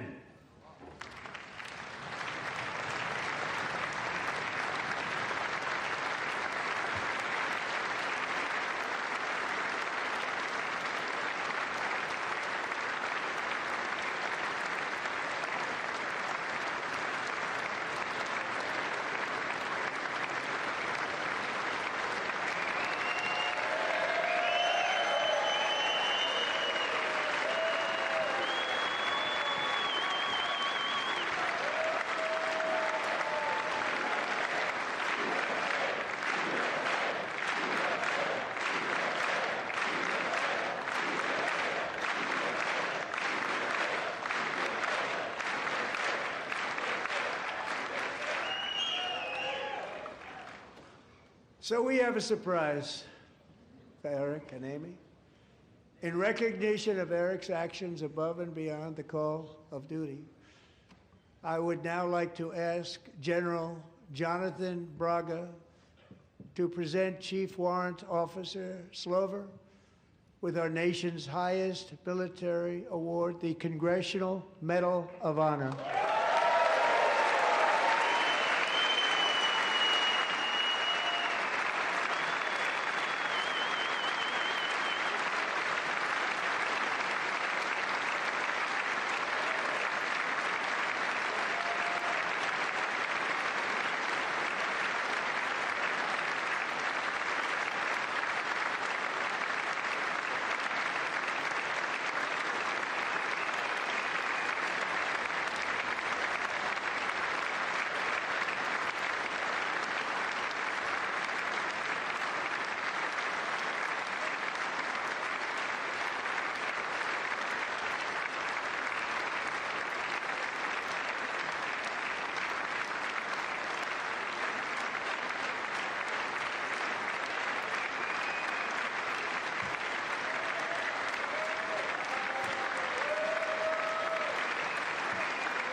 Well, thank you very much, Eric and Amy. Great to get to know you. I met with them and with a lot of their fellow warriors at Fort Bragg recently. You notice the name Fort Bragg, we have it back, we brought it back. We won the First World War with it, the Second World War with it, and then they decided to change the name. So we changed it back. Everybody wanted to change back too. And 10 of Eric's fellow warriors from that incredible night of victory will also be receiving medals at a private ceremony that will soon be held at the White House. And Eric will be there. Thank you.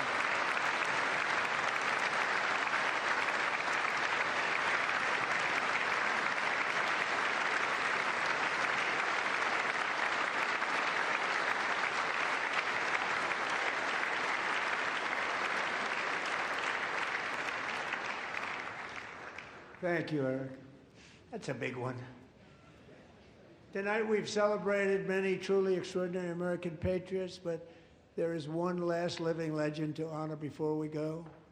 He is one more heroic American aviator, Navy fighter pilot. Royce Williams served in World War II, Korea, Vietnam, flying more than 220 missions. In the skies over Korea in 1952, Royce was in the dogfight of a lifetime, legendary dogfight. Flying through blizzard conditions, his squadron was ambushed by 7 Soviet fighter planes. It was his first aerial combat of the war, and despite being massively outnumbered and outgunned, Royce led the takedown of 4 enemy jets and almost destroyed the others, vanquishing his adversaries while taking 263 bullets to his own plane and being seriously hurt. His story was secret for over 50 years. He didn't even want to tell his wife, but the legend grew and grew. But tonight, at 100 years old, this brave Navy captain is finally getting the recognition he deserves. He was a legend long before this evening. Royce, please stand up, and I will ask the First Lady of the United States to present Captain Royce Williams with his Congressional Medal of Honor.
Thank you, Royce, and thank you, Eric.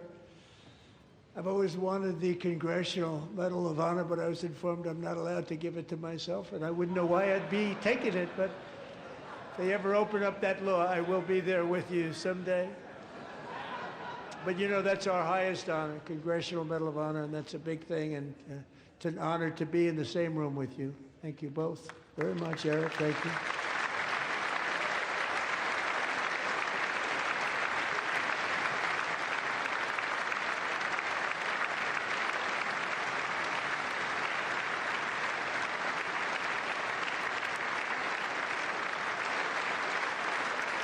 Thank you.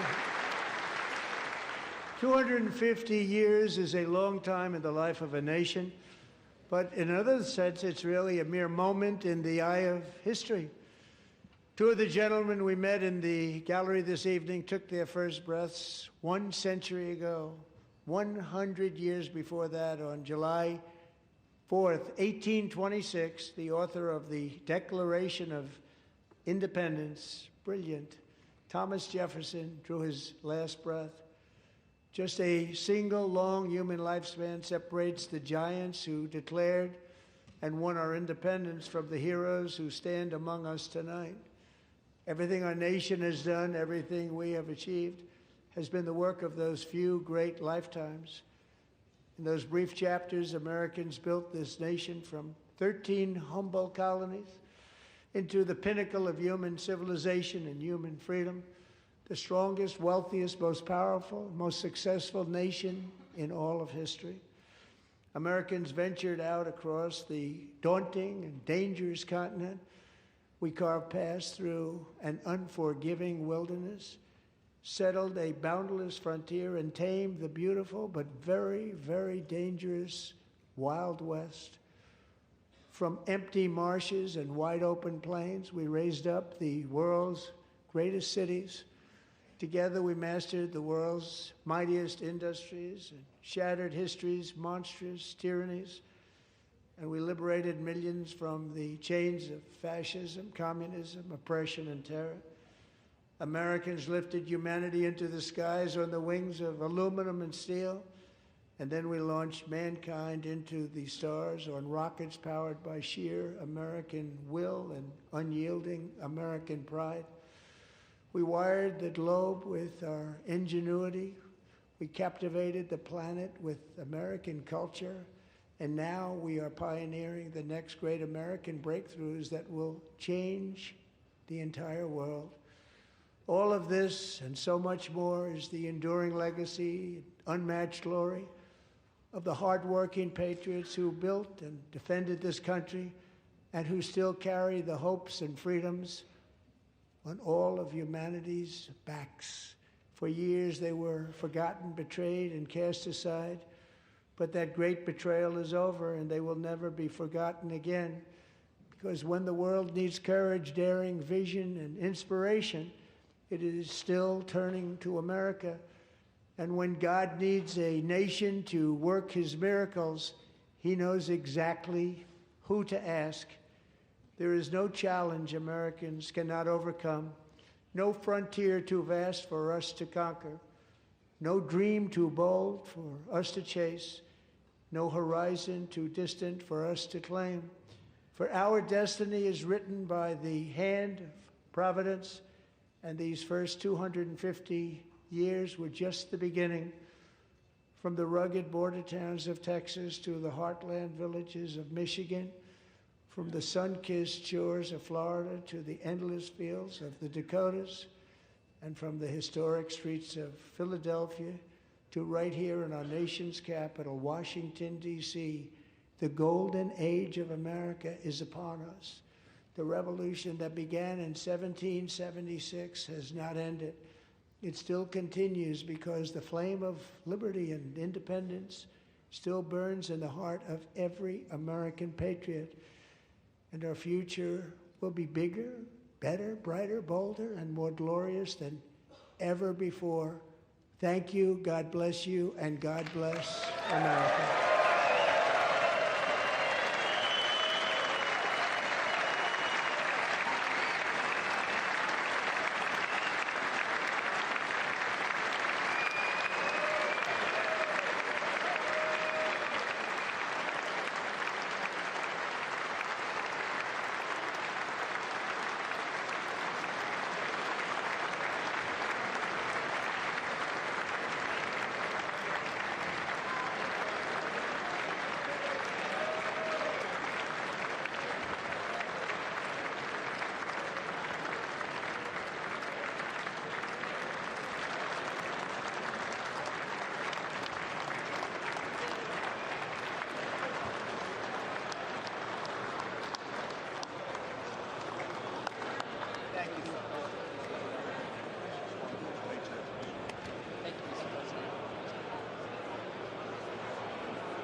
President, that was a home run. Mr. President. Thank you.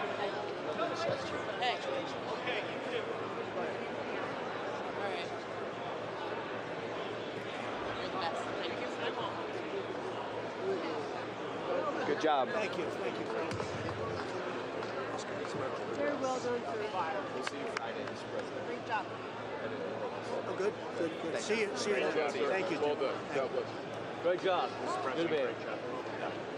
Thank you. Excellent speech, Mr. Thank you. President. Absolutely. I'm so Thank you. Mr. President. Best ever. Thank you. Best ever. He's the president. Oh, that's it. Thank you. Where you going, man?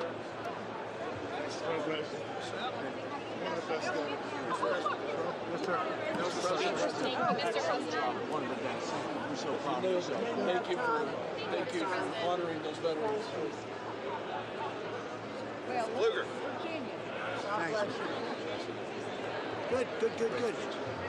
I think you should take the rest of the day off. I think we have to. We're going to have to. Thank you. All right, guys. You killed it. Thank you, Virginia. Best speech with the president. It was amazing. It really was. Home run. Really a grand slam. Grand slam. America loves you. Thank you. It was amazing. America loves you. Oh, look at this guy. I like that tie. I want that tie. Give me that tie. Thank you. Take that. Put your kind of initial. Just an initial. Thank you, Bob. I like that tie. amazing. Thank you. Thank you, everybody. Mr. President, outstanding speech, sir. Mr. President. Here you will. He's getting them all. He's right here. You did good. They love the insider trading stuff. Great guy. How's he doing? He's a youngster. He fell asleep a couple times. You did amazing. You really did. Great speech. Proud of you. Great job, Mr. President. Thanks for your leadership. Mr. President, well done. God bless you. God bless you, sir. Thank you, fellas. No kiss speech yet. Fantastic. That's a big statement coming from you guys. Great job. Great job. Yes, sir. Love the finish. Home run here. Great job. Thanks, Great job. Thank you, everybody. Great job. Great speech. Thank you. Thank you, everybody. That was the best speech. No, thank you very much. You just speech I've ever heard. Really, the best ever? That's a nice coming from you. That's a big statement. It's also the There he longest. is. Phenomenal. Great job Loved on it. television. Congratulations, Also the Mr. longest. President. Thank you. President, Thank you so much. take care. Thank you very much. Still need to talk to you. Congratulations, Mr. President. Thank you. Mr. President. That's great. Great. Nice job, sir.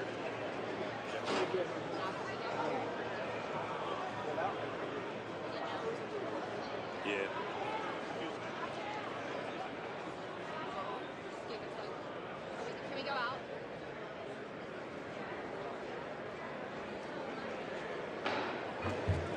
The chair declares the joint session of the two houses now dissolved.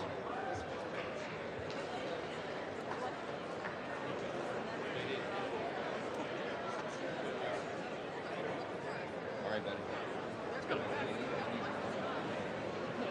This is kind of low.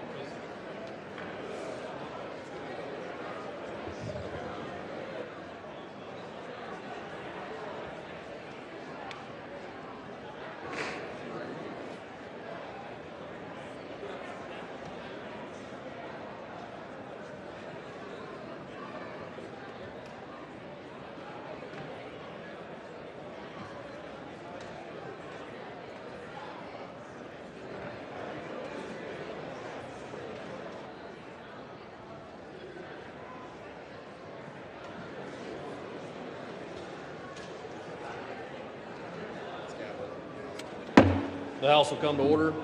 For what purpose does the gentleman from Louisiana seek recognition? Mr. Speaker, I move that the message of the President be referred to the Committee of the Whole on the State of the Union and Board of Directors. Without objection.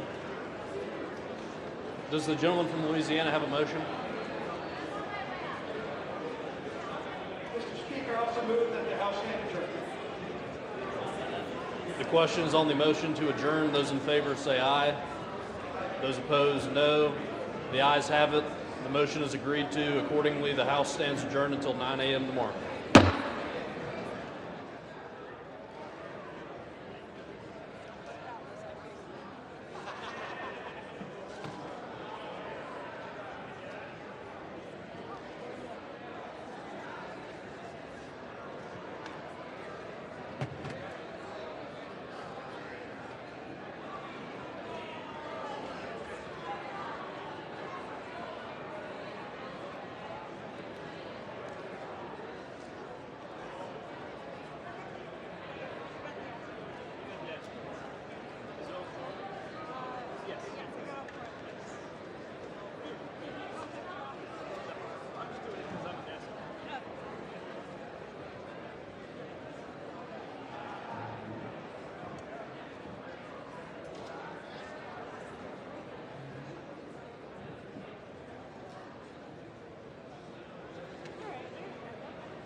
1805, the people of the Virginia colony gathered here to take on the extraordinary task of governing themselves.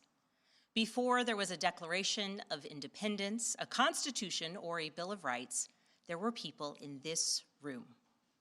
The people who served here ultimately dreamed of what a new nation, unlike anything the world had ever seen, could be.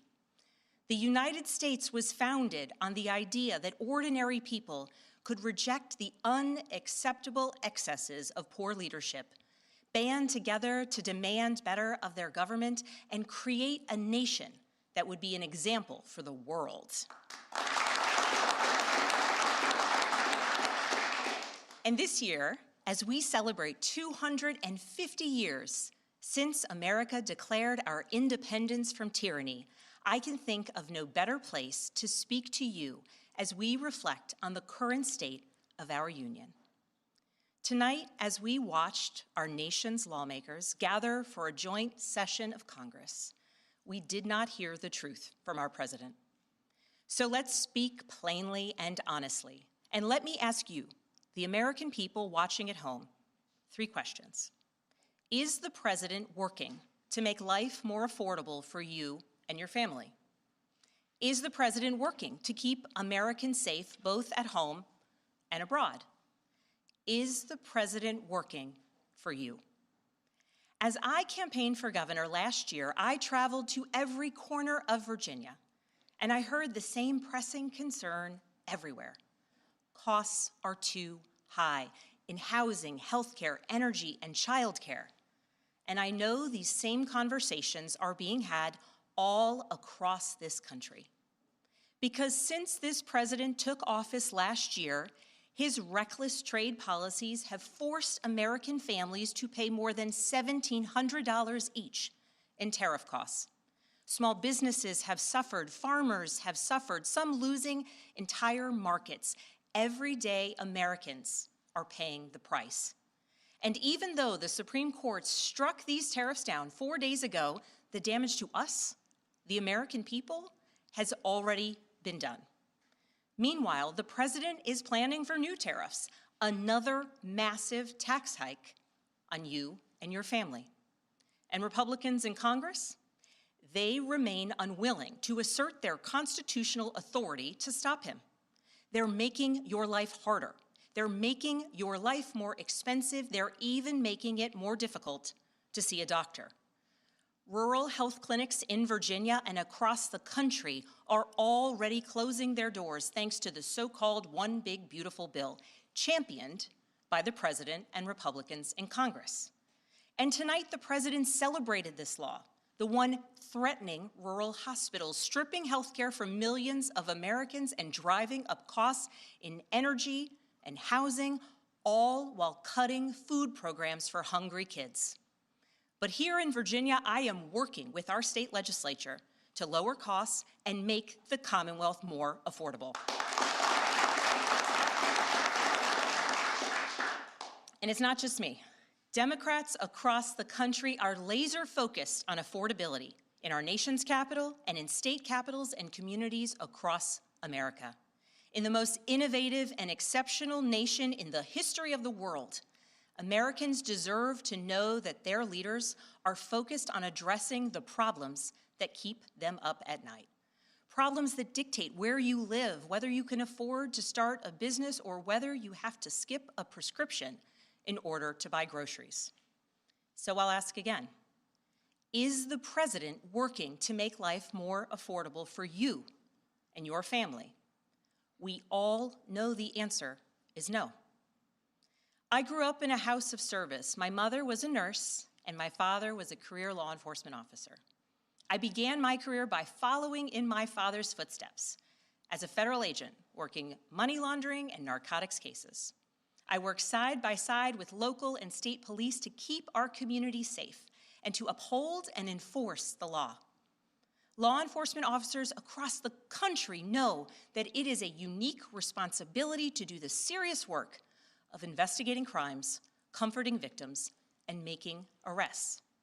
It's about building trust, and that requires an abiding sense of duty and commitment to community. And yet, our president has sent poorly trained federal agents into our cities, where they have arrested and detained American citizens and people who aspire to be Americans. And they have done it without a warrant. They have ripped nursing mothers away from their babies. They have sent children, a little boy in a blue bunny hat, children to far-off detention centers, and they have killed American citizens in our streets.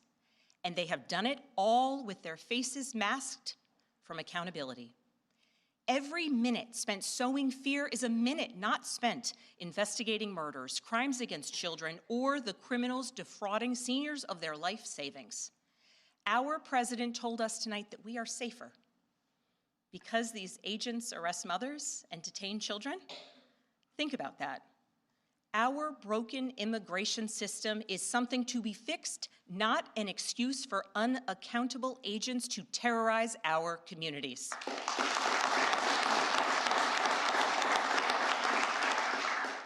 After working in law enforcement, I continued my career of service as a CIA officer, working undercover to protect the United States and our allies from global threats, terrorism, nuclear weapons, and the aggression of adversarial nations around the globe. But as the president spoke of his perceived successes tonight, he continues to cede economic power and technological strength to Russia, bow down to China, bow down to a Russian dictator, and make plans for war with Iran. Here's the truth. Over the last year, through DOJ, mass firings, and the appointment of deeply unserious people to our nation's most serious positions, our president has endangered the long and storied history of the United States of America being a force for good. So I'll ask again, is the president working to keep Americans safe, both at home and abroad? We all know the answer is no. In his speech tonight, the president did what he always does. He lied, he scapegoated, and he distracted. And he offered no real solutions to our nation's pressing challenges, so many of which he is actively making worse. He tries to divide us. He tries to enrage us, to pit us against one another, neighbor against neighbor. And sometimes he succeeds. And so you have to ask, who benefits from his rhetoric, his policies, his actions, the short list of laws he's pushed through this Republican Congress? Somebody must be benefiting. He's enriching himself, his family, his friends. The scale of the corruption is unprecedented. There's the cover-up of the Epstein files, the crypto scams, cozying up to foreign princes for airplanes and billionaires for ballrooms, putting his name and face on buildings all over our nation's capital. This is not what our founders envisioned, not by a long shot.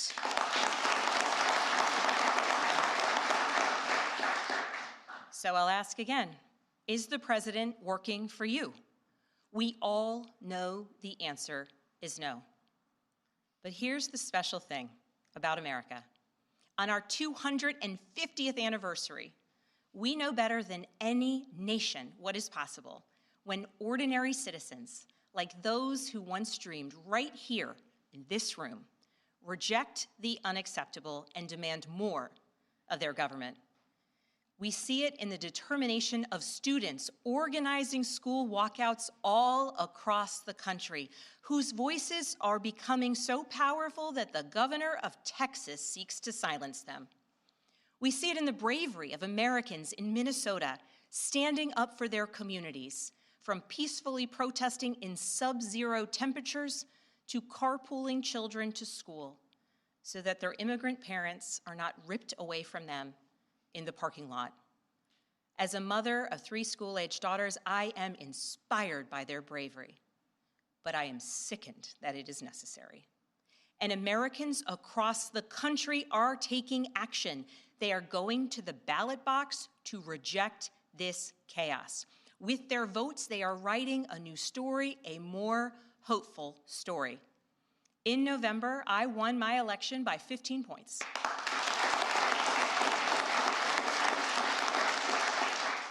And we won 13 new seats in our state legislature. Because voters decided they wanted something different. Our campaign earned votes from Democrats, Republicans, independents, and everyone in between, because they knew as citizens they could demand more, that they could vote for what they believe matters, and that they didn't need to be constrained by a party or political affiliation. This is happening across the country. New Jersey elected Mikey Sherrill as governor in a double-digit victory. Democrats flipped state legislative seats in places like Georgia, Iowa, Mississippi, and Texas. The list goes on and on. Ordinary Americans are stepping up to run in the spirit of our forefathers.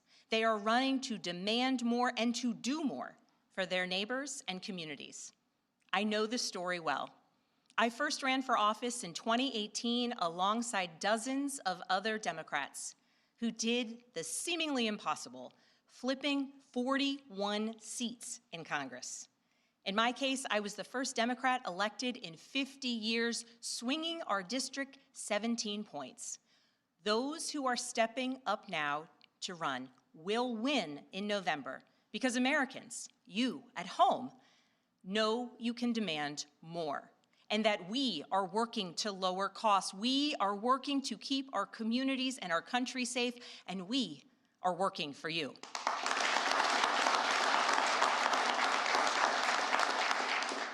In his farewell address, George Washington warned us about the possibility of, quote, cunning, ambitious, and unprincipled men rising to power. But he also encouraged us, all Americans, to unite in a common cause, to move this nation forward. That is our charge once more, and that is what we are seeing across the country. It is deeply American and patriotic to do so, and it is how we ensure that the state of our union remains strong, not just this year, but for the next 250 years as well, because we, the people, have the power to make change, the power to stand up for what is right, the power to demand more of our nation.